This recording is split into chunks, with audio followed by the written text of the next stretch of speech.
So guys మంద అయితే కొట్టేస్తా అనమాట. సో వీళ్ళందరూ అవుట్ అయిపో అంటే నేను అవుట్ అయిపోయినా. ఫస్ట్ బాల్ కొట్టిండు. కోడ్ తక్కువనే అవుట్ అయిపోయినా, టార్గెట్ తక్కువనే అవుట్ అయినా. మన అందరు బ్యాటింగ్ రావాలి. 253 అసలు ఎందుకు వచ్చినావు? నీకు దెబ్బలు తాగకూడదు చూడండి. ఊపిరి కాదా తనదే నా నేస్తం కోసం ప్రాణాలైనా ఎట్లా పట్టుకుంటావు? మీరు ఏమనుకుంటుండే? అప్పుడు ఒకలాగా ఉన్నాడు, ఈరోజు ఇప్పుడు ఒకలాగా ఉన్నాడు.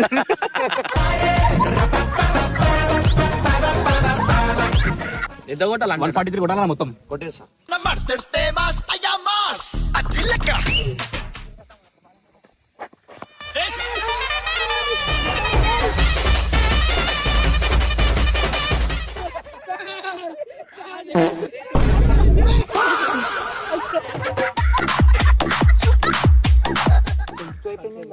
అరే రాజన్ ఏఐలా ఒక 4-5 సిక్స్లు కొట్టింది. నాకు పెట్టరాది ఏఐలా పెట్టరా వస్తా చూడు ఏఐలా.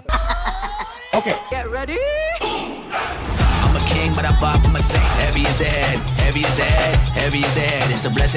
రాజాన్ అట్లా చీటింగ్ చేయవద్దు. అవుట్ అన్నప్పుడు డక్ అవుట్ అన్నప్పుడు డక్ అవుట్ కూర్చొని చీటింగ్ ఇది. ఆయన ఇక్కడ పిలిచి అక్కడ 6 కొట్టిర్రు. అన్న విడ్డీకి విషయం చెప్పా.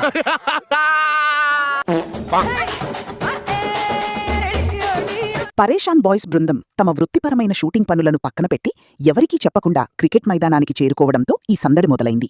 అసలే ఎండలు మండిపోతున్నా ఆట మీద ఉన్న మక్కువతో వారంతా ఉత్సాహంగా బ్యాటింగ్ మరియు బౌలింగ్ చేస్తూ మైదానంలో చెమటోడుస్తున్నారు.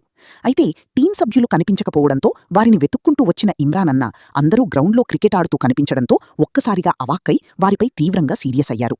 షూటింగ్ షెడ్యూల్స్ పాడవడమే కాకుండా ఎండలో ఆడి ఎవరికైనా దెబ్బలు తగిలితే ప్రాజెక్ట్ ఆగిపోతుందన్న ఆందోళన ఆయన మాటల్లో స్పష్టంగా కనిపించింది.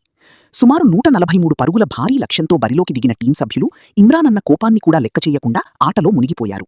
మైదానంలో ఒక్కొక్కరు అవుట్ అవుతున్న తీరు, ముఖ్యంగా టీం కెప్టెన్ మొదటి బంతికే డకౌట్ అవ్వడం అక్కడ నవ్వులు పూయించింది. ఆట మధ్యలో ఒకరిపై ఒకరు చీటింగ్ ఆరోపణలు చేసుకోవడం, అంపైర్ నిర్ణయాలను వ్యతిరేకించడం వంటి సరదా గొడవలతో వాతావరణమంతా కోలాహలంగా మారింది. ప్రత్యేకించి పంజాబ్ నుండి వచ్చిన స్టార్ ప్లేయర్ అంటూ ఒకరిని పరిచయం చేస్తూ మిగిలిన వారు ఆట పట్టించడం వీడియోలో ఒక ప్రత్యేక ఆకర్షణగా నిలిచింది. ఇమ్రాన్ అన్న ఎంత కోప్పడినా కుర్రాళ్ల ఉత్సాహాన్ని చూసి చివరికి ఆయన కూడా ఆ ఆటలో లీనమైపోయారు. మ్యాచ్ ఆఖరి దశకు చేరుకున్నప్పుడు ఉత్కంఠ పెరిగిపోయింది. గెలవడానికి కొన్ని పరుగులు మాత్రమే అవసరమైన సమయంలో అనూహ్యంగా ఒక వైడ్ బాల్ రావడం, అది కాస్త 4 వెళ్లడంతో ఒక్కసారిగా 5 పరుగులు రావడంతో మ్యాచ్ విజయం వైపు మలుపు తిరిగింది. షూటింగ్ టెన్షన్లు ఉన్నప్పటికీ టీమంతా కలిసి పంచుకున్న ఈ క్రికెట్ అనుభవం వారి మధ్య ఉన్న స్నేహాన్ని మరియు సరదాని చాటి చెప్పింది.